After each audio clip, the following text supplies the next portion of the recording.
नमस्कार तथा सुप्रभात। कायाकैरनमा तपाईंलाई साथी मदन पौड्यालसँगै अर्जुन पोखरेलको स्वागत छ। कायाकैरन उज्यालो रेडियो नेटवर्कसँगै उज्यालो अनलाइन र मोबाइल एप्लिकेशनबाट एकसाथ प्रसारण भइरहेको छ।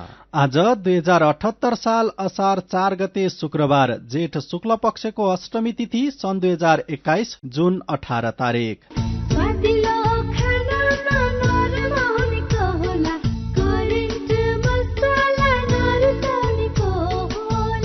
कायाकैरनको साथमा करेन्ट मसला र करेन्ट चिया, स्वादको झट्का।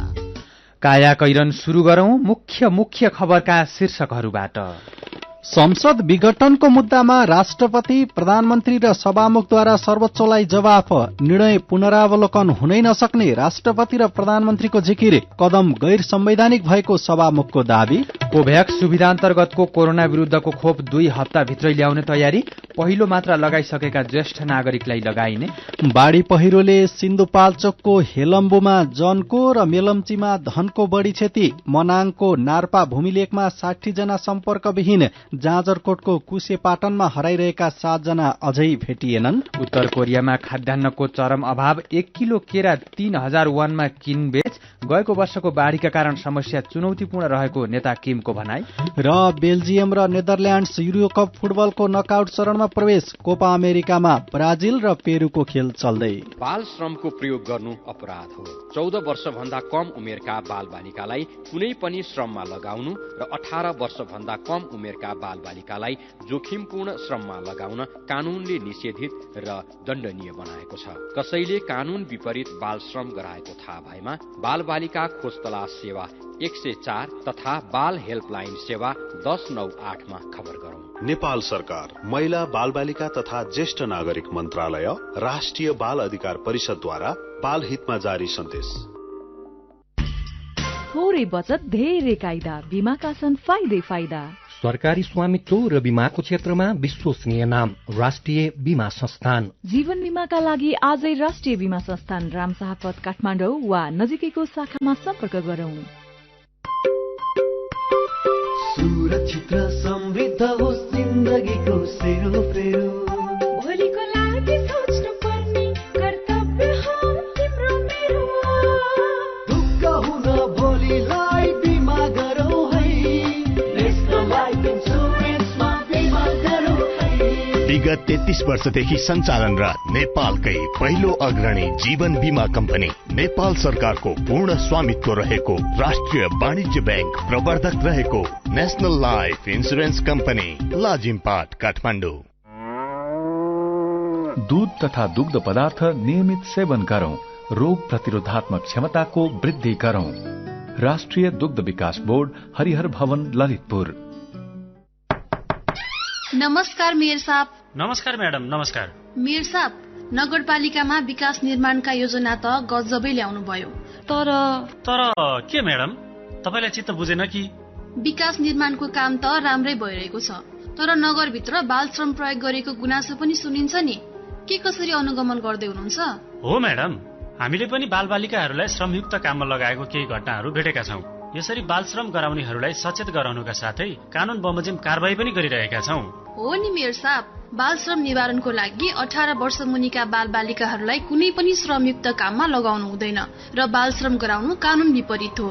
हो म्याडम, बालबालिकाहरूको उज्जवल भविष्यका लागि बाल श्रम निवारण गर्नै पर्छ। बाल श्रम निवारण गर्ने हामी सबैको जिम्मेवारी हो। बाल श्रम गराउनु सामाजिक अपराध हो। बालबालिकालाई श्रममा लगाउनु कानून बमोजिम दण्डनीय हुन्छ। बाल श्रम नगराउँ। श्रम, रोजगार तथा सामाजिक सुरक्षा मन्त्रालय। कायाकैरनमा अब खबरको सिलसिला। राष्ट्रपति कार्यालयले राष्ट्रपतिको स्व विवेकमा हुने निर्णयमा न्यायिक पुनरावलोकन हुन नसक्ने दावी गरेको छ। प्रतिनिधि सभा विघटन सम्बन्धी मुद्दामा सर्वोच्च अदालतमा लिखित जवाफ पेश गर्दै राष्ट्रपतिको कार्यालयले संविधानको धारा 76 को 5 अनुसार प्रधानमन्त्री पदको लागि दावी गर्ने सांसदले पेश गरेको आधार पत्यारिलो हो वा होइन भन्ने यकिन गर्ने अधिकार राष्ट्रपतिको हुने र त्यसमा प्रश्न उठाउन नपाइने दावी पेश गरेको हो। 2 जना दावीकर्ताले पेश गरेको दाबीमा प्रधानमन्त्रीले विश्वासको मत पाउने आधार छ वा छैन भनेर यकिन गर्ने काम राष्ट्रपतिबाट मात्र हुने हो र भएको पनि त्यही हो, राष्ट्रपति कार्यालयका निमित्त सचिव रूपनारायण भट्टराईले पठाएको लिखित जवाफमा भनिएको छ। यो काम कारबाहीका विषयमा रिट क्षेत्राधिकार आकर्षित हुने होइन र यो विषय न्यायिक पुनरावलोकनको विषय पनि होइन। राष्ट्रपति कार्यालयले राष्ट्रपति र उपराष्ट्रपतिको सुविधा सम्बन्धी ऐनमा भएको व्यवस्था उद्धृत गरेको छ, जसमा राष्ट्रपति र उपराष्ट्रपतिको स्वविवेकमा गर्ने काम कारबाहीमाथि अदालतमा मुद्दा नचल्ने भनिएको छ। यस्तै प्रधानमन्त्री केपी शर्मा ओलीले पनि अदालतले कांग्रेस सभापति शेरबहादुर देउवालाई प्रधानमन्त्रीमा नियुक्त गर्न आदेश दिन नहुने भन्दै सर्वोच्च अदालतमा लिखित जवाफ पेश गर्नुभएको छ। दोस्रो पटकको प्रतिनिधि सभा विघटन समेत संविधान सम्मत रहेको दावी गर्दै प्रधानमन्त्रीले देउवालाई प्रधानमन्त्री नियुक्त गर्ने विषयमा प्रतिवाद गर्नुभएको हो। बहुमत दावी गर्दै देउवाले आफूलाई प्रधानमन्त्रीमा नियुक्त गर्न आदेश दिनुपर्ने माग राखेर सर्वोच्च अदालतमा निवेदन दिनुभएको छ। त्यही निवेदनको लिखित जवाफ दिँदै ओलीले संविधान र कानूनको व्याख्या गर्ने अदालतले आफै व्यवस्थापिका वा कार्यपालिकाको भूमिका निर्वाह गर्न नसक्नेतर्फ प्रश्न गर्नुभएको छ। तर सभामुख अग्निप्रसाद सापकोटाले भने राष्ट्रपति विद्यादेवी भण्डारी र प्रधानमन्त्री केपी शर्मा ओलीले गैर संवैधानिक कदम चालेको आरोप लगाउनु भएको छ। राष्ट्रपतिले बहुमत सांसदको समर्थनमा दावी पर्दा पनि प्रधानमन्त्री नियुक्त नगरेको र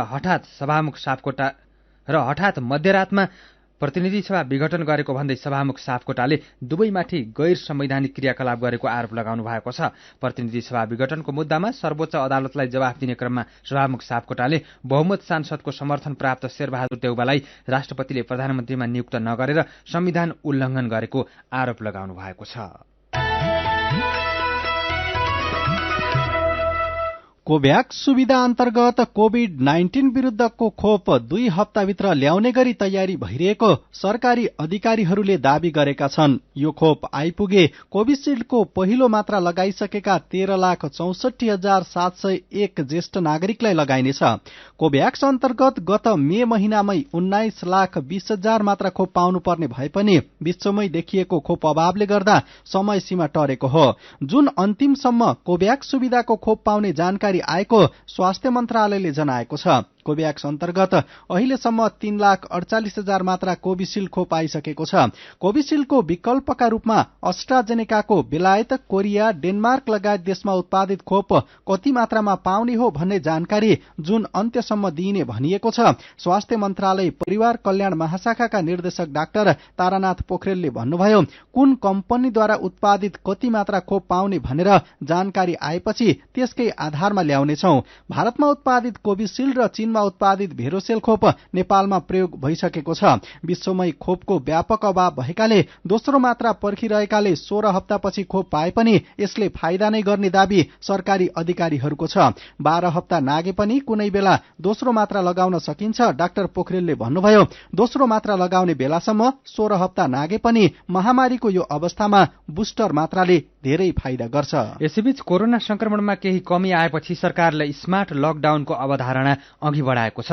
संक्रमण फैलिन नदिने गरी आर्थिक क्षेत्रलाई बिस्तारै खुला गर्ने सरकारको योजना छ। प्रधानमन्त्री केपी शर्मा ओलीको अध्यक्षतामा बसेको कोभिड-19 संकट व्यवस्थापन समिति सीसीएमसीको बैठकले स्मार्ट लकडाउनको अवधारणा अघि सारेको हो, जस अनुसार निषेधाज्ञालाई व्यावहारिक बनाइने सीसीएमसीका प्रमुख कार्यकारी अधिकृत बालानन्द शर्माले बताउनुभयो। शर्माका अनुसार 8 असारबाट लुजडाउनको सम्भावना छैन। त्यसपछिको हप्तामा पनि संक्रमण दर र मृत्युदर घट्दै गएमा स्मार्ट लकडाउनको अवधारणा लागू हुनेछ। शर्माका अनुसार सकेसम्म आर्थिक क्षेत्रलाई पनि केही खुकुलो गर्दै जाने र 5-6 जनाभन्दा धेरै व्यक्ति भेट नहुने गरी स्मार्ट लकडाउनको अवधारणा लागू गरिनेछ। कोरोना संक्रमण घट्दै गएपछि सरकारी कार्यालयहरू पनि सञ्चालनको तयारी गरिएको छ। सम्भवतः अर्को हप्तादेखि केही सरकारी कार्यालयहरूले सेवा दिने गरी सञ्चालनमा आउने पनि शर्माले बताउनुभयो। तपाई कायाकैरन सुन्दै हुनुहुन्छ। कायाकैरनमा कुराकानीसँगै खबरको सिलसिला बाँकी नै छ, सुन्दै गर्नुहोला। के तपाई कोरोना संक्रमित भई होम आइसोलेसनमा बसिरहनु भएको छ? यदि छ भने डाक्टरको सल्लाहमा मात्रै औषधि खानुहोला। प्रशस्त मात्रामा पोसिलो र जोलिलो खानेकुरा खाने गर्नुहोस्। आवश्यक सुरक्षा सावधानी अपनाऊ, तर अनावश्यक पीड, चिन्ता र तनाव लिने काम चाहिँ नगरौं। बरु इमेल, इन्टरनेट वा टेलिफोनमा साथीभाइ र आफन्तसँग कुराकानी गरौं। सही सूचना र जानकारीका लागि विश्वसनीय सञ्चारका माध्यमहरूको प्रयोग गरौँ। यो मैले भनेको होइन नि, डाक्टर अङ्कलले भन्नुभएको। कोरोना जोखिम न्यूनीकरणका लागि HBCC, FCDO, युनिलिभर र एक्सन एड नेपालको अनुरोध। संस्कार र संस्कृति के हो भन्ने त सबले बिर्सिसके आजकल। आफ्नो त यही यति कार्पेट नै हो, यो बाहेक को नै छ र मेरो आफ्नो। विगत 30 वर्षदेखि तपाईको जीवनलाई खुशी र रंगीन बनाउँदै आइरहेको नेपालकै पहिलो र उत्कृष्ट जर्मन प्रविधिबाट उत्पादित वर्षौंसम्म टिक्ने उच्च गुणस्तरीय यति कार्पेट। सुन्दर सुन्दर, अलवेज सुन्दर। यति कार्पेट किन्दा पछाडि सुन्दरको लोगो हेरेर नभुल्नुहोला। यति कार्पेट हाम्रो संस्कृति।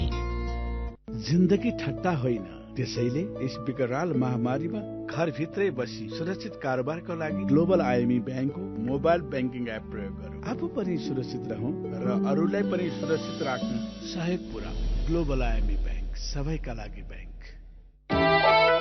MBBS प्रिपरेसनको लागि नेपाल तथा इन्डियाका 30औं वर्षदेखि एन्ट्रान्स तयारी कक्षामा पढाएका अनुभवी शिक्षकहरू भएको संस्थाको आफ्नै गुणस्तरीय पाठ्य पुस्तक, गुणस्तरीय रेफरेन्स बुक सहितको सुविधा सम्पन्न लाइब्रेरी भएको, अनलाइनबाटै पढ्ने र एक्जाम दिने व्यवस्था भएको, आकर्षक स्कलरशिपको व्यवस्था भएको vibrant MBBS entrance preparation join गरी मेडिकल, प्यारामेडिकल, अप्लाइड साइन्समा आफ्नो करियर सुनिश्चित गर्नुहोस्। Vibrant MBBS entrance preparation centre, पुतली सडक, काठमाडौँ।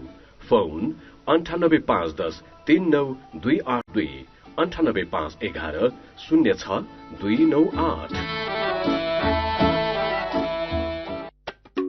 रकम आउँछ विदेशबाट आयामी गरौँ, छिटो र छरितो सुरक्षित पनि छ। हाम्रै गाउँ हाम्रै ठाउँ आयामी गरौँ, आयामी नै हो भरोसाको अर्को नाउँ। विदेशबाट पठाएको रकम IME का नेपाल भरि रहेका 35,000 भन्दा बढी काउन्टरहरू वा सिधै आफ्नो ब्याङ्क खातामा वा आफ्नो मोबाइलमा IME पे वालेट डाउनलोड गरी प्राप्त गर्न सकिन्छ।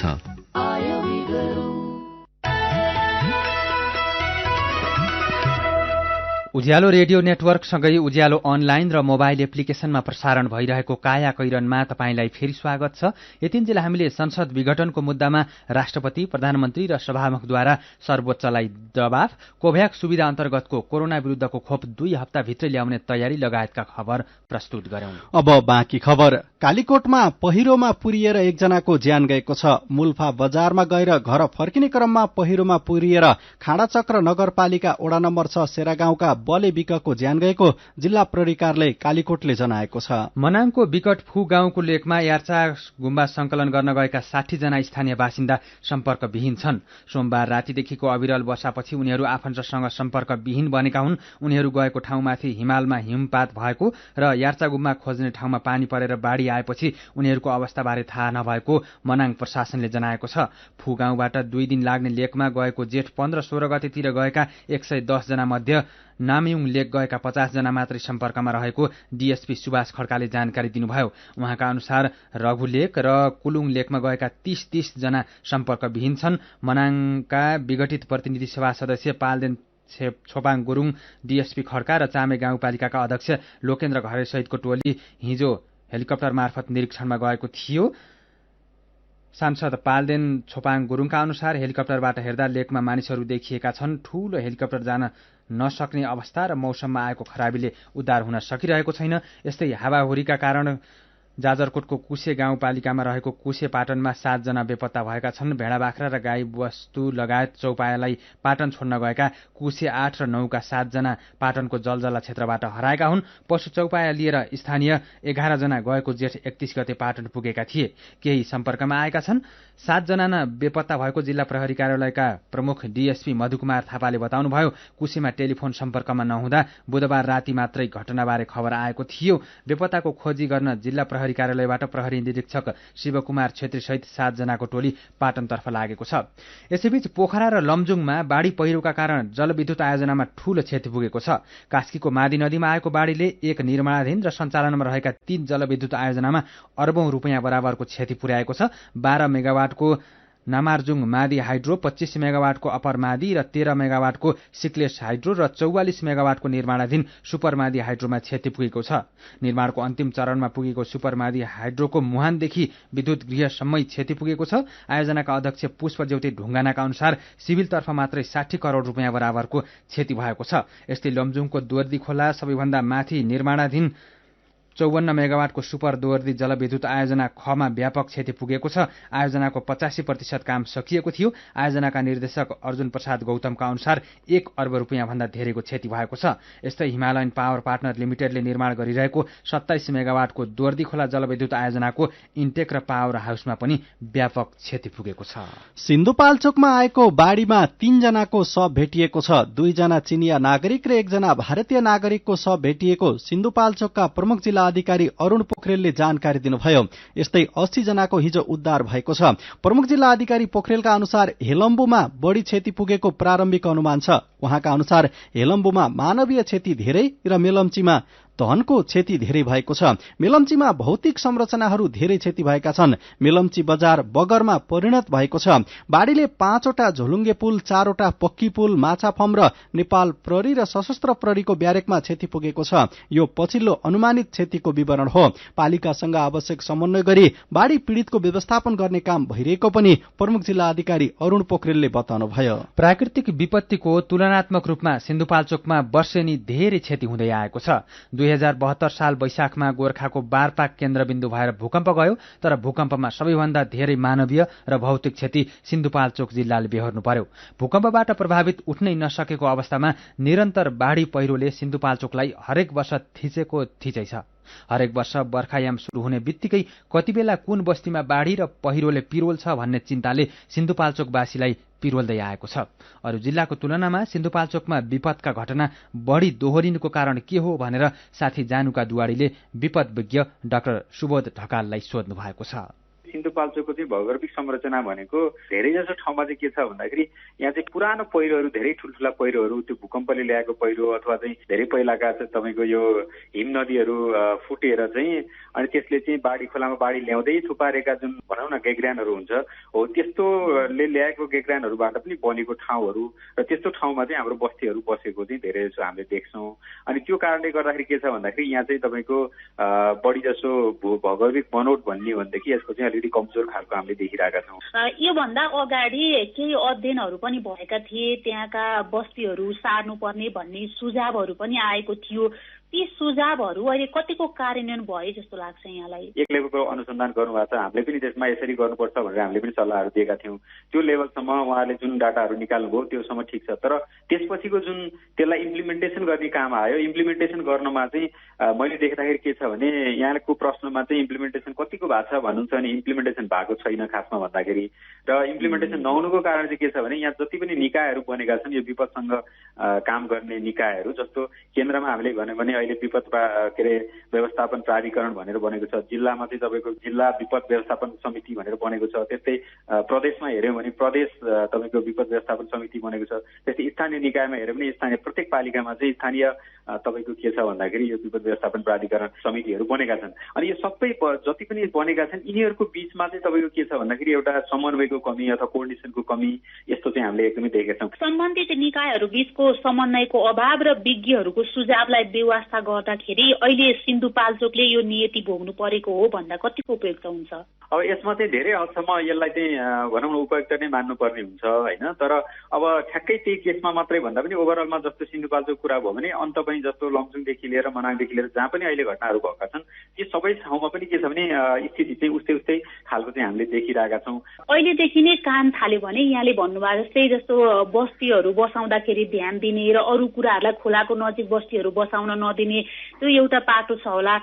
अर्को चाहिँ अब तत्काल योभन्दा बढी नोक्सानी हुन नदिनको लागि अपनाउन सकिने केही उपायहरू हुन सक्लान्? अहिलेको लागि चाहिँ यही वर्षको लागि हामीले भन्ने हो चाहिँ भर्खरै मनसुन सुरु भएको छ, तपाईँको बढी जोखिममा भनेर पत्ता लगाइसकेको ठाउँ छ भने उहाँहरूलाई चाहिँ अब पानी पर्छ भन्ने पनि प्रक्षेपण भइसकेपछि त्यो ठाउँमा कमसेकम पनि अस्थायी रूपमा भने पनि उहाँलाई सार्नुपर्छ भन्ने चाहिँ मेरो भनौँ न मलाई चाहिँ त्यस्तो लाग्छ। उहाँ हुनुहुन्थ्यो विपद विज्ञ डाक्टर सुबोध ढकाल। फेरि पनि खबरकै सिलसिला निषेधाज्ञा भए पनि बर्खा अघि सक्नै पर्ने केही सड़क र पुल निर्माणको काम फेरि रोकिएको छ। निषेधाज्ञाले विकास निर्माणका काम रोकिए पनि बर्खा अघि सक्नै पर्ने थोरै आयोजना मात्र चालू थिए। ती आयोजना पनि केही दिनदेखि जारी वर्षाले ठप्प बनेको सड़क विभागले जनाएको छ। अब असोज यता विकास निर्माणका काम अघि नबढ्ने विभागका महानिर्देशक अर्जुङजङ थापाले बताउनुभयो। बर्खासँगै आएको बाढ़ीले ढलान गरेका पक्की पुल समेत बगाएपछि थप क्षति हुन नदिन काम रोकिएको उहाँको भनाइ छ। ग्रामीण क्षेत्रमा निर्मित कतिपय पक्की एवं झोलुङ्गे पुल र कालोपत्र सड़क बाढ़ी पहिरोले बगाएको सड़क विभागले जनाएको छ। बाढ़ी पहिरोका कारण देशका विभिन्न भागमा सड़क बन्द छन्, कतै सड़क खोल्ने प्रयास जारी रहेको छ। मुख्य राजमार्गमा भने ठूलो क्षति भएको जानकारी अहिलेसम्म नआएको थापाले बताउनुभयो। पछिल्लो एक दशकमा देशभर साना ठूला हजारौं आयोजना शिलान्यास र उद्घाटन भए। देशका प्रधानमन्त्रीदेखि गाउँका वडा अध्यक्षसम्मले रिबन काट्न तछाड मछाड गरे। तर नुवाकोटको बन्चरे डाँडामा निर्माणाधीन अत्याधुनिक ल्यान्डफिल्ड साइटप्रति कसैले चासो देखाएका छैनन्। 16 वर्षदेखि उद्घाटनको पर्खाइमा छ।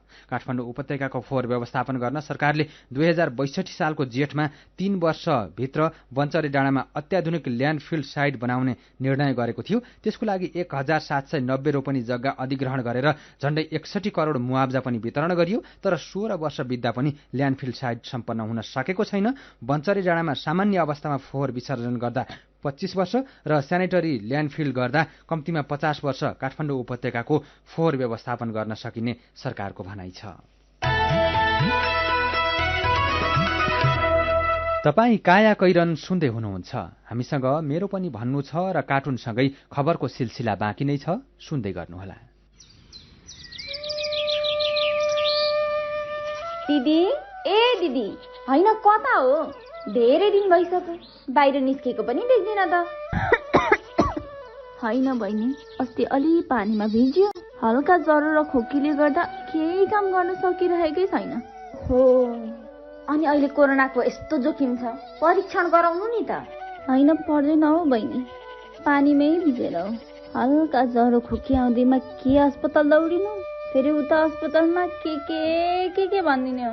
हेर हेर, त्यस्तो भनेर पनि हुन्छ त? सामान्य लक्षण देखा परे पनि तुरुन्तै आइसोलेसनमा बस्नुपर्छ र कोरोनाको परीक्षण गराइहाल्नुपर्छ। बरु एकपटक डाक्टरसँग पो सल्लाह गर्ने हो कि? ठिक भन्नुभयो। धेरै गाह्रो भएपछि अस्पताल पुग्नुभन्दा त पहिले नै सचेत भएकै राम्रो नि त। कोरोना जोखिम न्यूनीकरणका लागि एसबीसीसी, एससीडीओ, युनिलिभर र एक्सन एड नेपालद्वारा जनहितमा जारी सन्देश।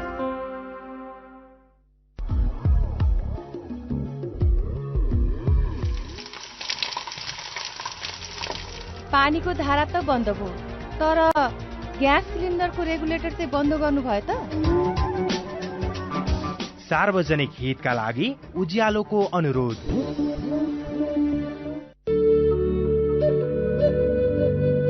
क्वालिटी र स्वादमा कुनै सम्झौता नगरी तपाईहरूको अर्डर अनुसारको फूड, ड्रिंक्स तथा बेकरीका आइटमहरू 24 घण्टा जुनसुकै समयमा काठमाडौँ उपत्यका भित्र हजुरहरूले चाहेको स्थानमा डेलिभरी गर्न हामी तयार बसेका छौं। लाटो कोसेरो, जो रातभर नसुती तपाईहरूको सेवामा हाजिर छ। www.latokosero.com। फोन 9843 79890 98010 79890।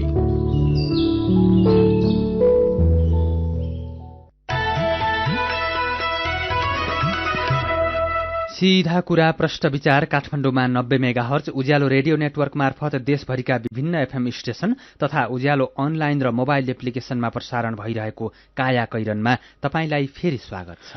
अब बाँकी खबर। पछिल्ला 1-2 हप्ता यता बैंक तथा वित्तीय संस्थामा रहेको अधिक तरलता लगानी योग्य रकममा 81 कमी आएको छ। यही समयमा सरकारले आन्तरिक ऋण उठाएकोले बजारको तरलता चापमा परेको जानकारहरू बताउँछन्। पैसा नभएपछि बैंकहरूले बैंकबीचको सापटी अन्तर बैंक कारोबार पनि पाउन छोडेका छन्। गएको आर्थिक वर्षको यही समयमा बैंक तथा वित्तीय संस्थामा झण्डै 2 खर्ब रुपैयाँ अधिक तरलता थियो। राष्ट्र बैंकका अनुसार मंगलबारसम्म वित्तीय प्रणालीमा झण्डै 21 अर्ब रुपैयाँ मात्रै अधिक तरलता छ। कर्जा निक्षेप तथा पुँजी सीसीडी अनुपात कायम गर्नकै लागि बैंक तथा वित्तीय संस्थाले राष्ट्र बैंकबाट स्थायी तरलता सुविधा एसएलएफ लिनु परेको छ। कांग्रेस सभापति शेरबहादुर देउवाले भदौको महाधिवेशनलाई लिएर उत्पन्न आशंका केन्द्रीय कार्यसमिति बैठक मार्फत मेटाउने कोशिश गर्नुभएको छ। सभापति देउवाले पार्टीको 14औं महाधिवेशन भदौमै गर्नुको अर्को विकल्प नभएको स्पष्ट पार्नु भएको छ। महाधिवेशनबारे छलफल गर्न बोलाइएको बैठकमा देउवाले भन्नुभयो, अब महाधिवेशन गर्नुको विकल्प छैन, त्यसका विकल्पबारे कुरै नगर्नुस्, अब महाधिवेशन हुन्छ हुन्छ हुन्छ, बरु कसरी गर्ने त्यो भन्नुहोस्। मेरो पनि भन्नु छ। बाढ़ी पहिरो प्रभावितको उद्धार र राहतलाई प्रभावकारी बनाउन आएका विचार र प्रतिक्रियालाई आजको मेरो पनि भन्नु छमा समेटेका छौं। संगडु महतले सुझाव दिँदै लेख्नु भएको छ, वास्तविक पीड़ितहरूको पहिचान गरी पहिले सुरक्षित ठाउँमा सार्नुपर्छ अनि आवश्यकता र प्राथमिकताको आधारमा राहतका कार्यक्रम सञ्चालन गर्नुपर्छ। प्रताप लामा भन्नुहुन्छ, क्षतिग्रस्त क्षेत्रमा गाउँपालिकाबाट एकद्वार प्रणालीबाट राहत वितरण गर्नुपर्छ। स्थानीय सरकारको राहत कोषमा जम्मा गरी एकद्वार प्रणालीबाट सबैलाई सहयोग गरौं।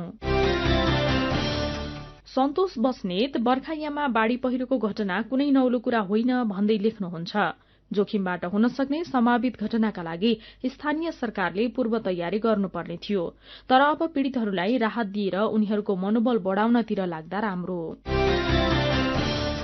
शिशिर गिरीको सल्लाह छ, जब संकट पर्छ तब हामी आत्तिने गर्छौं। प्रकोप व्यवस्थापनको पूर्व तयारी गरे क्षति कम गर्न सकिन्छ। जोखिमयुक्त बस्ती पहिचान गरी सुरक्षित ठाउँमा स्थानान्तरण गर्नुपर्छ। यति बेला तीनवटै सरकारको आवश्यक समन्वय र सहजीकरण गरी उद्धार र राहतलाई बढाउनु पर्दछ। अनि सुनिल कुमार थापा विपदबाट राहत दिने कुरामा वास्तविक पीड़ित छुट्नु हुँदैन भन्नुहुन्छ। वास्तविक पीड़ितको पहिचान गरेर मात्र राहत वितरण गर्नुपर्ने उहाँको सुझाव छ। विचारका लागि तपाईंलाई धन्यवाद। मेरो पनि भन्नु छ। मेरो पनि भन्नु छ प्रस्तुत गर्दै हुनुहुन्थ्यो साथी राधा ढुङ्गाना।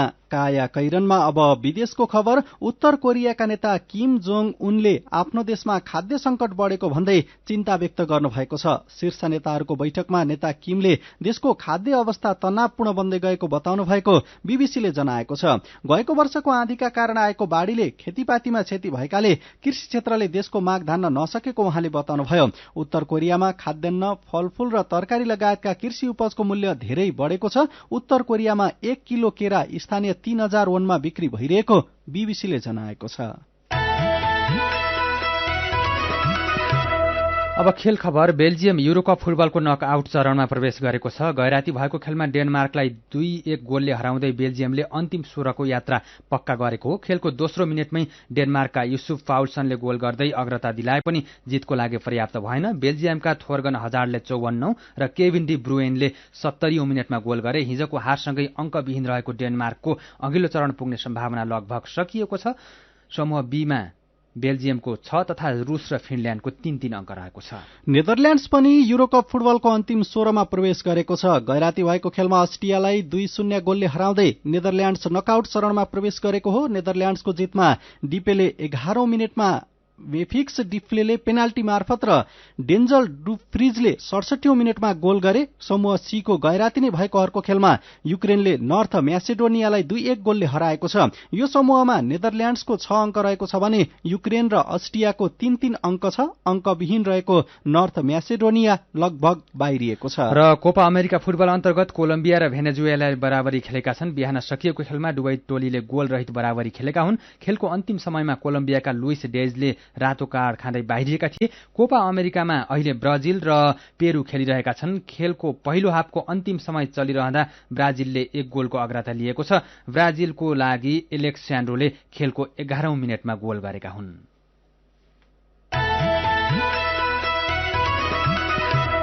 कायाकैरनमा अब पालो उखानको। हालको बेहाल विपत्तिका ओइरा। उज्यालो रेडियो नेटवर्कबाट प्रसारण भइरहेको कायाकैरन सक्नु अघि मुख्य खबर फेरि एकपटक। संसद विघटनको मुद्दामा राष्ट्रपति, प्रधानमन्त्री र सभामुखद्वारा सर्वोच्चलाई जवाफ। निर्णय पुनरावलोकन हुनै नसक्ने राष्ट्रपति र प्रधानमन्त्रीको जिकिर, कदम गैर संवैधानिक भएको सभामुखको दावी। कोभ्याक्स सुविधा अन्तर्गतको कोरोना विरुद्धको खोप 2 हप्ताभित्रै ल्याउने तयारी, पहिलो मात्रा लगाइसकेका ज्येष्ठ नागरिकलाई दिइने।